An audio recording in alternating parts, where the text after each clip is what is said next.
Hello friends, welcome back சித்தர்வாக் channel நண்பர்களே. இன்றைக்கி இந்த வீடியோவில் மிக அதிரடியான ஒரு ஜோதிட தாள்களை தான் இப்போ இந்த வீடியோவில் பார்க்க போகிறோம். அதிரடியான ஜோதிட தாள்களை பார்க்குறதுக்கு முன்னாடி எதை பற்றிய ஜோதிட தாள்களை பார்க்க போகிறோங்கிறத இன்ட்ரோவில் ஷேர் பண்ணுறேன். எதை பற்றிய ஜோதிட தாள்களை பார்க்க போகிறோங்கிறத இன்ட்ரோவில் முதல்ல தெரிஞ்சுக்குங்க. தற்போது 2025 ஆண்டு பிறந்து தமிழ் மாதம் 5வது மாதமானது நடந்துகிட்ருக்கு. இந்த மாதம் ஒரு சாதாரண மாதம் கிடையாது. ஆன்மீக ரீதியாக மிக முக்கியமான மாதமாக இந்த மாதம் கருதப்படுது. இந்த மாதத்தில் அப்படி ஆன்மீக ரீதியான மிக முக்கியமான நாளானது வர இருக்கு. அது என்னைக்குன்னா ஆவணியுடைய 6ஆம் நாள் அன்னைக்கு. ஆங்கில தேதி ஆகஸ்டுடைய 22ஆம் நாள் கிழமை அன்னைக்கு பார்த்தீங்கன்னு வச்சுக்கோங்களேன், வெள்ளிக்கிழமை. இந்த நாள் ஒரு அற்புதமான நாள் என்று சொல்லலாம். இந்த நாள் அப்படி என்ன அற்புதமான நாள் அப்படின்னு கேட்குறீங்களா? இந்த நாள் பார்த்தீங்கன்னு வச்சுக்கோங்களேன், அமாவாசையானது வருது. வரக்கூடிய அமாவாசை சாதாரண அமாவாசை கிடையாது. மிக சக்தி வாய்ந்த ஒரு அமாவாசை. ஏன்னா ஆவணியில் வரக்கூடிய சுக்கிர அமாவாசை. இந்த அமாவாசையில் பிரபஞ்சத்தில் நல்ல அதிர்வுகளும் நல்ல சக்திகளும் நிறைந்திருக்கும். அதனால் இந்த அமாவாசை சாதாரண அமாவாசை கிடையாது. மிக சக்தி வாய்ந்த ஒரு அமாவாசை என்று சொல்லலாம். இந்த அமாவாசை அன்னைக்கு கிரகநிலைகளில் ஏற்படக்கூடிய மாற்றங்களால் ஒவ்வொரு ராசிக்காரங்களுக்கும் தலையெழுத்து மாறும். அப்படி மாறக்கூடிய தலையெழுத்தை அந்தந்த ராசிக்காரங்களும் தெரிஞ்சு பயனடையணுங்கிறதுனால ஒவ்வொரு ராசிக்கும் அமாவாசைக்கு பிறகு என்ன நடக்கும் அப்படிங்கிற பலன்களை ஷேர் பண்ணிட்டு வரேன். அதில் இன்றைக்கி இந்த வீடியோவில் விருச்சக ராசிக்காரங்களுக்கு ஷேர் பண்ண போகிறேன். விருச்சக ராசியில் பிறந்த நேயர்கள் வீடியோவை ஸ்கிப் பண்ணாமல் பாருங்கள். உங்களோட ராசிக்கு அமாவாசைக்கு பிறகு என்ன மாதிரியான பலன் கிடைக்கும் அப்படிங்கிறத இந்த வீடியோவில் தெரிஞ்சு இந்த பலன்களுக்கு ஏற்ப நடந்து பலன் பெறுங்க. ஸோ வீடியோவை ஸ்கிப் பண்ணாமல் பாருங்கள். அப்போ தான் நான் சொல்கிற பலனை நீங்கள் தெரிஞ்சுக்க முடியும். அதுக்கு முன்னாடி இந்த அமாவாசை ஒரு சாதாரண அமாவாசை கிடையாது. மிகவும் சக்தி வாய்ந்த ஒரு அமாவாசை என்று சொல்லலாம். இந்த ஒரு அதிசக்தி வாய்ந்த ஆவணி அமாவாசை அன்னைக்கு இவற்றையெல்லாம் செய்தீங்கன்னா மிக அற்புதமான பலன்கள் பெற முடியும். எவற்றையெல்லாம் செய்தால் மிகுந்த அற்புதமான பலன் பெறலாங்கிறத சொல்கிறேன், வாங்க பார்க்கலாம். தமிழர்களுடைய ஜோதிட கணக்கின்படி சூரியன் சிம்ம ராசியில் பிரவேசிக்கக்கூடிய மாதமே ஆவணி மாதம் என கணக்கில் கொள்ளப்படுகிறது.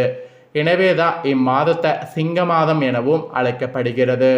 ஆவணி மாதத்தில் தான் ஆவணி திருவோணம், ஆவணி அவிட்டம், விநாயகர் சதுர்த்தி போன்ற தெய்வீக சிறப்புமிக்க தினங்கள் வருகின்றது. அதுபோன்றே இம்மாதத்தில் வரக்கூடிய பௌர்ணமி மற்றும் அமாவாசை தினங்களும் மிகுந்த முக்கியத்துவம் வாய்ந்ததாக கருதப்படுது.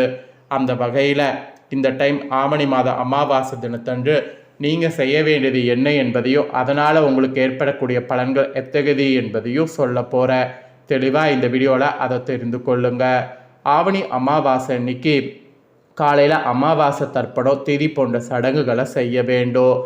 ஆவணி மாத அமாவாசை தினத்தன்று காலையில் குளித்து முடித்து உங்கள் ஊரில் இருக்கக்கூடிய ஆத்தங்கரை அல்லது குளக்கரையில் மைத்திர முகூர்த்த நேரம் எனப்படக்கூடிய அதிகாலை நேரத்தில் வேதிர்கள் கொண்டு மறைந்த உங்கள் முன்னோர்கள் உறவினர்களுக்கு திதி தர்ப்பணம் தர வேண்டும்.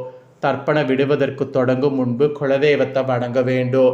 பின்பு இந்த தர்ப்பண சடங்கு நன்றாக அமைய தேவர்களுடைய நாயகனாகிய மஞ்சளில் விநாயகரை பிடித்து வழிபாடு செய்ய வேண்டும் அல்லது மானசீகமாக வழிபாடு செய்யணும். பின்பு உங்கள் தாய்வழி மற்றும் தந்தை வழி முன்னோர்களை மனதில் நினைத்து வேதியர்கள் கூறக்கூடிய மந்திரங்களை திரும்ப கூறி அரிசி பிண்டத்தில் கருப்பு எல் போட்டு அதில் தூய்மையான நீரை சிறிது விட வேண்டும். கருப்பு எல் சனி பகவானுடைய ஆதிபத்தியம் கொண்டது. இதை இச்சடங்கில் பயன்படுத்துவதால் ஆயுள்காரனாகிய சனி பகவானுடைய அருளாசி ஒருவருக்கு ஈஸியாக கிடைக்கும். வீட்டில் அதுக்கப்புறம் பூஜை அறையை சுத்தம் செய்து தீபம் ஏற்ற வேண்டும். பின்பு உங்கள் வீட்டில் இருக்கக்கூடிய மறைந்த முன்னோர்கள் படத்திற்கு பூக்கள் சமர்ப்பித்து தூபங்கள் கொளுத்தி வணங்க வேண்டும்.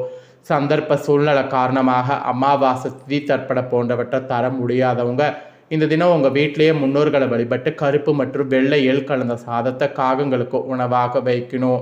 அதனால் முன்னோர்களுக்கு திதி அளித்த பலன் ஈஸியாக உங்களுக்கு உண்டாகும்.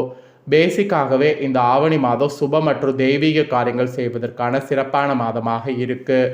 இந்த ஆவணி மாதத்தில் வரக்கூடிய அமாவாசை தினத்தில் மேற்கொண்ட முறையில் தர்ப்பணம் மற்றும் சீர்திருத்தம் தந்து முன்னோர்களை வழிபடுவதால் வீட்டில் தருதல் நிலை நீங்கி சுபிட்சங்கள் உங்கள் ராசிக்கு பெருகும். உங்கள் வம்சத்தில் திருமணம் காலதாமதமாகக்கூடிய நபர்களுக்கு விரைவில் திருமணம் நடக்கும்.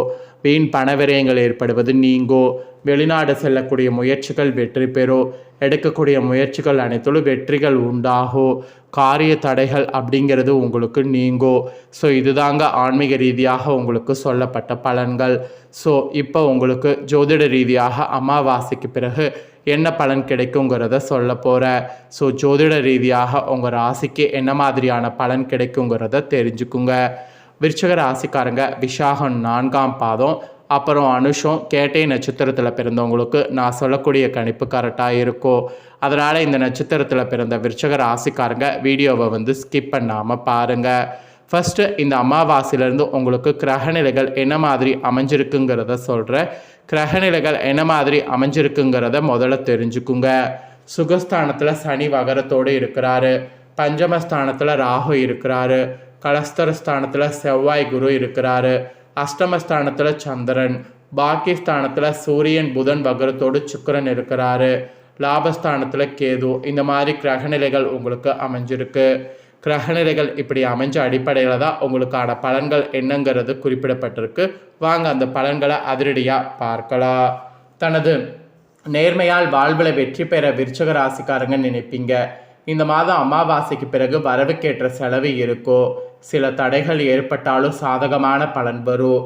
விரும்பியதை உங்களுக்கு விரும்பியது போல கிடைக்கும். அதே நேரத்தில் அதற்காக கூடுதலாக முயற்சிகள் மேற்கொள்ள வேண்டியது இருக்கும். பயணத்தில் கூட ஒரு வகையான தடங்கல்கள் ஏற்படலாம். மனதில் ஏதாவது ஒரு கவலை இருக்கும்.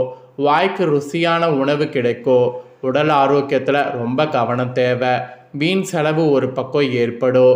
வீண் செலவு ஏற்படாமல் இருக்க நிறைய செலவுகளை கட்டுப்படுத்தணும்.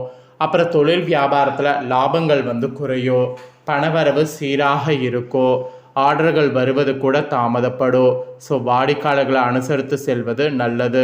அப்போ தான் போட்டிகள் தொழிலில் குறையும். அப்புறம் உத்தியோகத்தில் இருப்பவர்களுக்கு வீண் அலைச்சல்கள் ஏற்படும். சக ஊழியர்களோடு இருந்த மன வருத்தங்கள் நீங்கும். மேலதிகாரிகள் சொன்ன வேலையை செய்து முடிப்பதில் இன்ட்ரெஸ்ட் காட்டணும். குடும்பத்தில் வீண் குழப்பம் ஏற்பட்டு நீங்கும். வாழ்க்கை துணையுடைய பேச்சை கேட்டு செயல்பட வேண்டியது அவசியம். இல்லைன்னு வச்சுக்கோங்களேன், அது உங்களுக்கு பெரிய ஆபத்தில் போய் முடியும். கணவன் மனைவிக்கிடையே வாக்குவாதங்கள் தவிர்ப்பது கூட நல்லது. பிள்ளைகளோடு அனுசரித்து போகிறது ரொம்ப நல்லது. உறவினர்கள் நண்பர்கள் மூலம் கிடைக்கக்கூடிய உதவி தாமதப்படும். பெண்களுக்கு கூடுதலாக செய்யக்கூடிய முயற்சிகள் மூலம் விரும்பியபடி காரியத்தை செய்து முடிக்க முடியும். உடல் ஆரோக்கியத்தில் ஸ்பெஷல் கவனம் தேவை. அப்புறம் கலைத்துறையை சேர்ந்தவர்களுக்கு வேலை தவறி உணவு உண்ணும்படி நேரலாம். தொழிலில் திடீர் போட்டி இருக்கும். வீண் வார்த்தைகளை பேசுவதை தவிர்த்துக்கிட்டிங்கனாவே பெரிய பெரிய ஆபத்து ஏற்படாமல் தப்பித்து கொள்ளலாம். மன நிறைவடைவதற்காக கூடுதலாக உழைக்க வேண்டியது இருக்குது. அப்புறம் அரசியல் துறையில் இருக்கிறவங்களுக்கு அதிகம் பணியாற்றுவதால் உடல் சோர்வடைய நேரலாம். வீண் பேச்சுக்களை தவிர்ப்பது நல்லது. எடுத்துக்கொண்ட வேலைகளை ஏதாவது வேண்டாத பிரச்சனை தலை தூக்கலாம். மாணவர்களுக்கு கூட எதிலும் எச்சரிக்கையோடு ஈடுபடுவது நல்லது. கல்வியில் வெற்றி பெற கூடுதல் கவனம் தேவை. அப்போ தான் நீங்கள் நினைத்த மாதிரி வெற்றி பெற முடியும். இதில் விஷாக 4ஆம் பாதத்தில் பிறந்தவங்களுக்கு இந்த அமாவாசைக்கு பிறகு குடும்பத்தில் இருந்த சண்டைகள் நீங்கும். கணவன் மனைவி ஒருவருக்கொருவர் புரிந்து கொண்டு செயல்படணும். பிள்ளைகள் மூலம் பெருமை உண்டாகும். புத்திசாதுரியத்தால் பொருள் சேர்க்கை ஏற்படும். தாய்வழி உறவினர் மூலம் உதவிகள் கிடைக்கும். இதே அனுசம் நட்சத்திரத்தில் பிறந்த விருச்சிக ராசிக்காரர்களுக்கு இந்த மாதம் அமாவாசையிலிருந்து தடைப்பட்ட காரியங்களில் தடை நீங்கும். பணவரவை எதிர்பார்த்தபடி இருக்கும். ஆன்மீக எண்ணம் அதிகரிக்கும். மாணவர்களுக்கு கல்வி இருந்த தடை விலகும். தேவையான பண உதவி கிடைக்கும். இதே கேட்டை நட்சத்திரத்தில் பிறந்த விருச்சிக ராசிக்காரங்களுக்கு இந்த மாதம் அமாவாசையிலிருந்து பொருளாதார சிக்கல்கள் ஏற்பட்டு நீங்கும். எந்த ஒரு காரியத்திலையும் தெளிவான முடிவு எடுக்க முடியாத அந்த குழப்பங்கள் ஏற்பட்டு பின்னர் சரியாகும். சொல்ல காப்பாற்றி விடுவீங்க. அதனால் மதிப்பு கூடும். எதிர்ப்புகளை சமாளித்து முன்னேற எடுக்கக்கூடிய முயற்சிகள் சாதகமான பலனை தரும். ஸோ நட்சத்திரத்துக்கு ஏற்பவும் உங்கள் ராசிக்கு என்ன பலன் கிடைக்கும் அப்படிங்கிறத தெளிவாக இந்த வீடியோவில் ஷேர் பண்ணிட்டேன். ஷேர் பண்ணதை தெளிவாக இந்த வீடியோவில் உங்களுக்கு தெரிஞ்சிருப்பீங்க. தெரிஞ்சதுக்கேற்ப நடந்து பலன் பெறுங்க. நீங்கள் இதை பார்த்து பலனடைகிறது போல் உங்கள் ஃப்ரெண்ட்ஸ் ஃபேமிலியில் இருக்கிறவங்களும் பார்த்து பலனடையணும் அப்படின்னு நினச்சிங்கன்னா வீடியோ லைக் பண்ணி உங்கள் ஃப்ரெண்ட்ஸ் ஃபேமிலிக்கு ஷேர் பண்ணுங்கள். உங்கள் ஃப்ரெண்ட்ஸ் ஃபேமிலியில் இருக்கிறவங்களும் வீடியோ பார்க்கட்டும். அவங்களும் விருச்சிக ராசிக்காரங்களாக இருந்தாங்கன்னா இந்த தாள்களை தெரிஞ்சு இதற்கேற்ப நடந்து பலனடையட்டும். இதே போல் புதிய அப்டேட்டான நிறைய வீடியோ நம்ம சேனலில் போடப்படும். அதை எல்லாமே உடனுக்குடனே தெரிந்து கொள்ள மறக்காமல் நம்ம சேனலை சப்ஸ்கிரைப் பண்ணுங்கள். கூட பெல் பண்ண ப்ரெஸ் பண்ணுங்கள். ஃபஸ்ட் டைம் பார்க்குறவங்க அதை நீங்கள் பண்ணிட்டீங்கன்னா இனி நான் போடுற மற்ற அப்டேட்டான எல்லா வீடியோஸும் உடனுக்குடனே நோட்டிஃபிகேஷன் வந்து தெரிஞ்சு பயனடையலாம். ஸோ மறக்காமல் பண்ணுங்கள். சுவாரஸ்யமாக வேறொரு வீடியோவில் உங்களை சந்திக்கிறேன். நன்றி.